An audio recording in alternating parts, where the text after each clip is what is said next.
nggak bisa dipungkiri sebagai grup yang penuh kejutan, maka hal yang wajar jika grup ini disebut sebagai grup neraka. Sebab selain Jepang, tim-tim yang ada di grup ini seolah berjibaku satu sama lain untuk saling mengalahkan. Yang mana ini tergambar jelas dari perolehan poin yang ada, dan untuk posisi 2 pun masih sangat terbuka bagi siapapun. Nah, tentu kemarin fans timnas Indonesia beneran happy ketika tim Garuda sukses mengalahkan Arab Saudi 2-0. Tentu saja kemenangan ini selain mampu mendongkrak posisi Indonesia ke peringkat 3, juga seolah menjadi pelepas beban atas beragam hasil minor di 3 laga sebelumnya. Nah, kabar bagusnya, Australia yang akan kita hadapi duluan di bulan Maret sedang kena musibah manakala bek raksasa mereka, Harry Souttar, harus menepi panjang hingga 12 bulan lantaran cedera Achilles di laga Sheffield United versus Burnley pada lanjutan Championship. Di satu sisi ada kabar terkait Jesus, di mana pemain 24 tahun tersebut punya cita-cita untuk membangun panti asuhan atau sekolah di Indonesia. Jelas ini adalah mimpi yang sangat mulia, sekaligus membuktikan rasa cinta J ke Indonesia nggak main-main. Selain itu, ucapan Jesus seketika juga mampu membuat Tom Hayek terharu, lantaran itu membuatnya tersadar akan pentingnya mengambil langkah besar dalam hidup.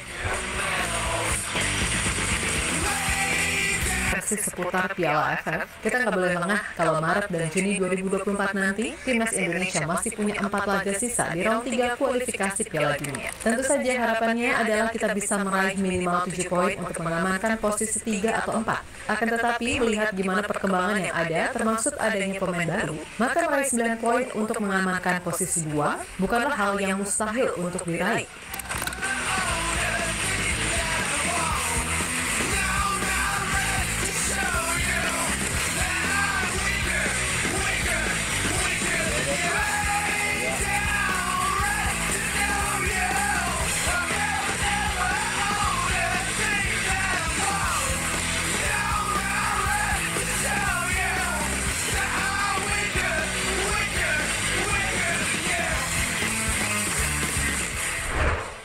Yap, rasa optimisme itu sejatinya kian bertambah. Manakala beberapa pemain timnas Indonesia sedang on form di klub masing-masing.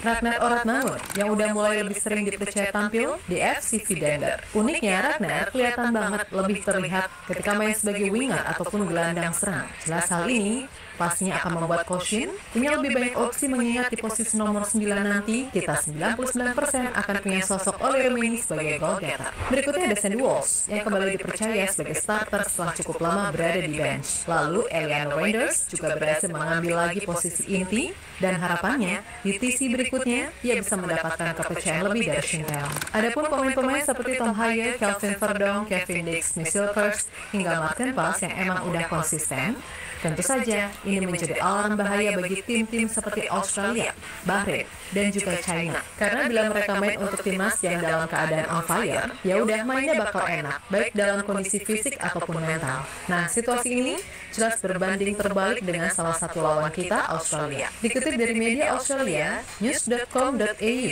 bek andalan mereka, Harry Souttar, dikabarkan mengalami cedera Achilles yang memaksanya absen hingga 12 bulan. Di mana cedera itu ia dapatkan ketika membela Sheffield United melawan Burnley di Championship. Terlihat kalau Souttar langsung mengerang kesakitan usai terlibat perebutan bola dengan pemain Burnley.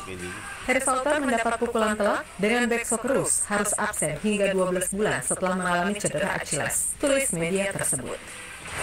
Jelas ini merupakan tamparan mutlak bagi timnas Australia, mengingat betapa pentingnya bek bertinggi 2 meter. Terlebih performa Australia di round 3 ini juga sedang tidak konsisten. Nah, situasi semacam ini harusnya bisa dimanfaatkan oleh Indonesia. Apalagi di lini serang, kita bakal punya striker baru dalam diri Oli Romeni.